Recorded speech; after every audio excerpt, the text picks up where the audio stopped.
Ó. E aí, galera, estamos aqui com a Alessandra Oliveira, Dediane Souza, Davi Medeiros. Vamos falar um pouquinho sobre a nossa realidade do mundo LGBTQIA+, homem gay, trans, travesti e homem trans, mulheres trans e o homem trans. E aí, Dediane, como é que a gente puxa esse negócio? Não, eu acho que é legal a gente falar um pouquinho sobre nossas vivências, né? A Alessandra é uma menina da noite, mas também uma empresária. Esse processo, eu acho que é interessante a gente entender cada um de nós, onde a gente está, como é que a gente vem construindo esses O que fizemos lugares, até chegar até né? aqui, né? Ai, se for, vai dar 3 dias. Não dá. Só contar nessas histórias. Não, mas eu acho que é interessante a gente conversar sobre esse lugar, como a gente se percebe, né? Sim. Como tu se percebe transexual, Alessandra? Como tu se percebe homem trans, né? Por que a gente precisa dizer que a gente é Sim. transexual? Por que a gente precisa dizer que a gente é travesti? Por que a Porque gente precisa dizer ficar que é sempre gay? falando a mesma coisa, dizendo que é travesti, Sim. dizendo que a gente. Sim. Essa necessidade da gente estar falando esse nome, falando é isso que cansa, entendeu? Então acho que as pessoas têm que olhar pra gente e ver o que tá vendo. Se ele é ele, se ela é ela, porque você é cansativo, você sempre tá falando, eu sou uma mulher trans, eu sou uma travesti. Isso pra mim já é bem cansativo. E Né? tem uma Isso, coisa, Alessandra, que isso é muito fruto de uma sociedade que está embasada numa lógica do Sim, patriarcal, sim. né? Então, uma sociedade que é machista, que é racista, né? Então, contar nossas histórias é algo importante, porque foi proibido contar essas histórias, Sim. né? Então, e também falar um pouco sobre esse lugar, que a gente fala de política pública, quando diz assim, eu sou um homem gay, né? Esse homem gay, ele está minimamente Se afirmando, reivindicando politicamente enquanto uma Um pouquinho categoria. ele acaba politicando a cada frase que sai da Sim, sua boca. isso é isso mesmo. É, Amiga. Cada dia que acorda, eu né? até perguntar para o Davi como homem trans, o processo de transição. A gente conhece muitas meninas, né? E a gente tem até essa dificuldade de ver homens trans mais na cena. Como é que é para você ter essa representatividade? E primeiro, como foi essa parte de transição? Foi um momento complicado, né? Se enxergar um homem trans sem ter essas figuras presentes aqui em Fortaleza, eu não tinha contato, né? Eu tive muito que assistir programas gringos para eu começar a entender quem era o Davi. Mas eu sempre tive uma identidade muito masculina. Só que para mim, como tinha muita questão religiosa, né, minha família é muito religiosa, muito machista, então isso dificultou e retardou o meu entendimento. Então foram vários processos, né, de bloqueios, de bolhas que me fizeram começar a transição de fato com 27 anos. Mas deixa eu te fazer uma pergunta. De 27 anos, já adulto, né? Assim, bem mais avançado, mas você se identificava antes, 25, 24, como mulher lésbica? Sim. Foi um processo realmente assim de sexualidade para você ser mulher cis num país machista, até a sexualidade para você ter acesso a um homem já é difícil. Então, para você ter noções de sexo, seja mais simples que seja, você não tem acesso na sua família. Então, tudo isso numa família tradicional brasileira retarda o seu autoconhecimento. Então, para eu entender o que era o sexo, para eu ter acesso a um homem, na época como mulher, para eu depois me entender como lésbica, então isso foi um processo muito Pausado. Lento. pausado e lento. E aí esse processo de mudança corporal, como foi pra ti? Para mim foi assim, eu sempre sonhei e eu sempre buscava sei lá, um fiapinho sei lá, uma mulher mais masculina, mais malhada. Então eu ia para aquele momento, eu queria ter aquele corpo, mas ainda não entendia que eu queria o corpo masculino. Então eu era muito insatisfeito com o meu corpo, muito, muito. Às vezes eu olhava no espelho, cara, eu sou linda, né? Me pegaria qualquer balada. Mas ainda assim não me satisfazia, não me satisfazia. E aí eu fui chegando a um momento de que não, ou é isso, ou eu não vivo amanhã. Porque eu fui, né, vendo documentários de crianças trans. No meu relacionamento, eu já era tratado como homem, né, pela minha antiga companheira. Então, assim, isso foi me encorajando e, ao mesmo tempo, minha família, eu sempre fui colocado debaixo do tapete, assim, né? Dentro do armário. Minha amiga, minhas mulheres, minhas namoradas eram tratadas como amigas. Então eu tive que chegar para eles e falar, ó, a partir de amanhã, o que eu vou fazer não dá para colocar debaixo do tapete. Não dá para esconder no armário. Vocês vão ter que sair do armário comigo. Porque é uma mudança física. Não é uma coisa que vocês vão poder... Então, assim, eu cheguei, de fato, a prezar pela minha vida. Porque eu não me imaginava passando mais tempo da forma que eu estava antes. Então, foi uma questão de viver mesmo. Foi uma escolha de não morrer. E Dediane, e para as meninas? Para as meninas, né, Dediane? Cabelo, maquiagem, peito. Não tem nada disso vocês não, sou duas. toda Toda natural. natural, né? Muito Gabriela. Eu nasci assim. Eu sou assim, Gabriela. Não. Para vocês, meninas, como foi? Não, pra mim, esse processo de... Primeiro é um processo de afirmação, né? De entender o que a gente é de real. O Davi traz um elemento muito importante, são as referências. Que referências a gente tinha de travesti, né? Eu, Alessandra, né? A gente é da mesma época, né?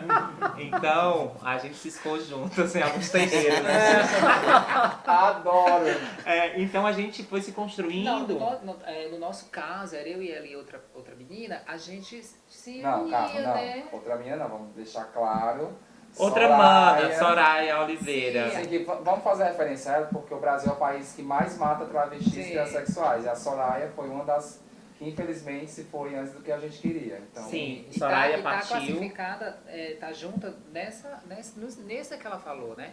Nessas meninas que foram assassinadas, ela tá no meio. Com 35 anos. Isso, com 35 completou anos. 35 anos em fevereiro, foi assassinada em julho, empresária, 12 de aqui julho. na região da Maraponga, Sim. né? E Soraya fazia parte desse quintal junto comigo Sim. e a Alessandra.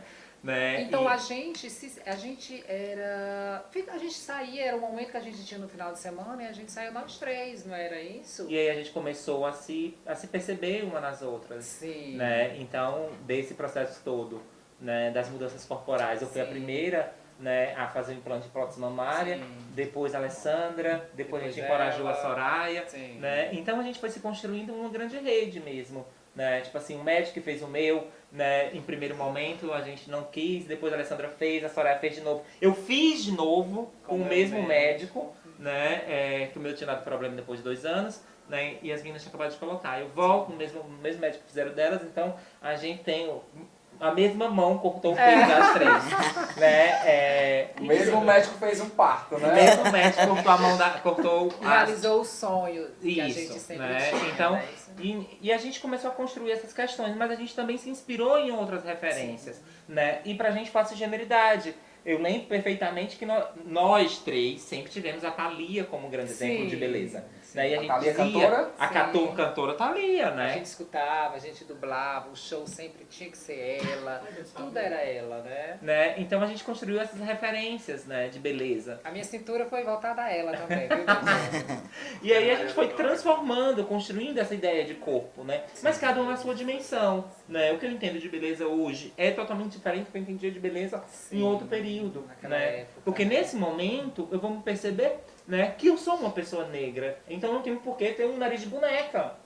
Né? Eu vou me perceber que não preciso mais do cabelo liso, né? Que se vocês verem nas que fotos tu anteriores, gostava, né? eu tinha umas 15 de funta na cabeça, né? Com um mega hack na bunda, muito louro, Era muito, lindo, o muito cabelo dela era topetão. bonito, era bonito. Muito topetão. E depois eu fui percebendo, né, que na verdade isso era um processo de padronização também do meu corpo, Você foi se da minha identidade. autoafirmando como negra. Na verdade não, foram me dizendo que eu era negra.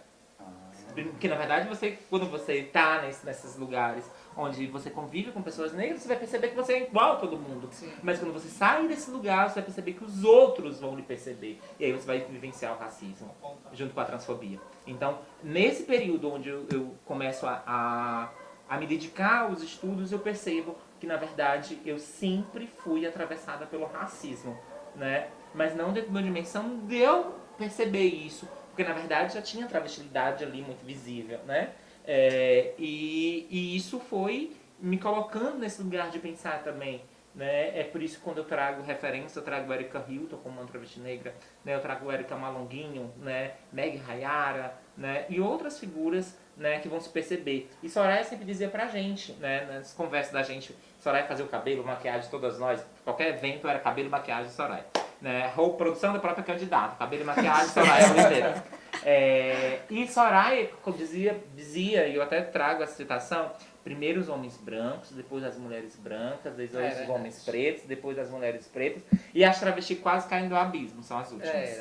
E as travestis pretas nem se fala. É uma pirâmide de opressão. E ela já tinha essa referência passando pra vocês, né? Sim. Porque na verdade ela já vinha dos salões, dos grandes salões, né? e ela sempre soube como ela foi tratada enquanto profissional. Sim. E ela dizia, não, eu sou travesti, eu sou preta, Deliane. Então, quando chega cliente lá, né, que me olha estranhamente, eu já sei que isso é um racismo, né? Então, deixa eu dar uma adenda aqui. Então, vou dar exemplos diferentes. Você, mulher preta, Alessandra, mulher branca. Sim. Então, estruturalmente, não estou falando de transfobia, estou falando de racismo. Então, pega mais para a pessoa preta a questão do racismo mais forte aqui no Brasil. Porque, na verdade, vai se construir algo chamado passabilidade.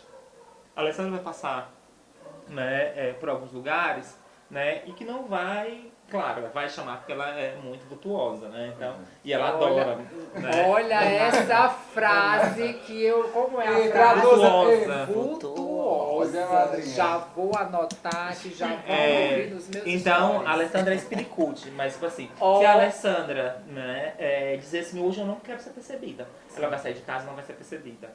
Eu não tenho como. Você sempre vai ser notada. Porque primeiro é um corpo preto. Né? E que isso é uma estrutura do racismo, né? Mesmo se a gente não tivesse se afirmado travesti, a gente seria meninos gays, né? Que nunca passou na minha cabeça ser menino gay, né? Mas tinha um recorte de raça, que é a hipersexualização dos homens negros, né? Que é a infantilização dos homens negros. Assim como a gente que é travesti negra, as pessoas acham que a gente sempre está ali prestando algum serviço ou que a gente está fazendo qualquer coisa.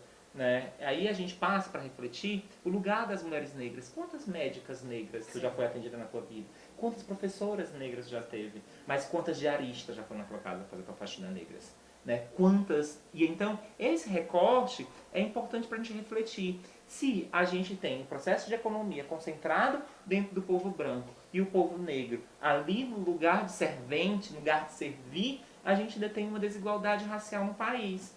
E aí é interessante entender, né? Se eu for travesti negra, eu preciso ser globeleza. Se eu não for globeleza, meu amor, eu não tenho serventia. Porque, na verdade, eu não respondo àqueles padrões. Falso padrão. Os padrões de beleza. É porque, na verdade, é o que criou no Brasil chamado mulata tipo exportação, que é a grande teórica brasileira, Lélia Gonzalez coloca pra gente dizer que o carnaval é o lugar onde a gente mais é visível enquanto mulheres negras. Mas que mulheres negras são visíveis no carnaval? Né? São as mulatas, né? Ditas mulatas, esculturais.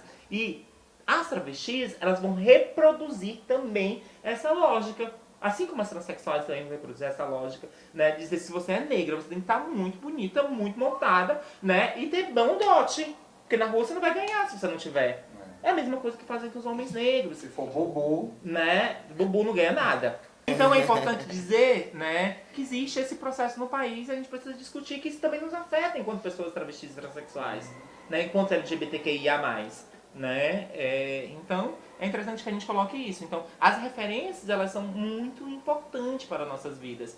Então, a gente está falando de uma sociedade também, né, que está estruturada dentro de uma lógica heteronormativa. É daí que vem essa heteronormatividade, né? Essa cisgeneridade como algo padrão. Tudo que rompe com isso está à margem.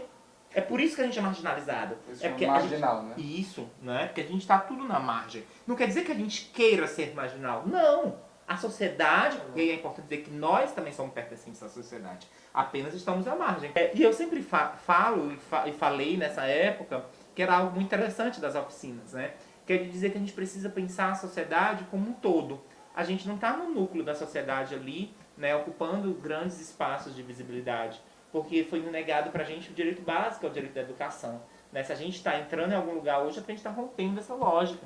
Né, rompendo essa lógica a partir dessas últimas 2 décadas, né, porque no final do século passado era impossível a gente pensar a ocupação desses espaços, né, e a gente está falando do ano de 2021, século 21, 2022, né. Então, a gente precisa dizer que a gente também precisa balançar essas estruturas, né? Balançar essas estruturas é se reivindicando enquanto sujeito, Alessandra. É por isso que a gente tem que justificar toda hora que a gente é travesti ou transexual. Sim. Porque a gente tem que ser referência para outras. Sim. Né? Porque na nossa época as referências eram escassas. Sim, né? Não existia, era Não tudo tinha escondido, tanto, era pouquíssimas, né?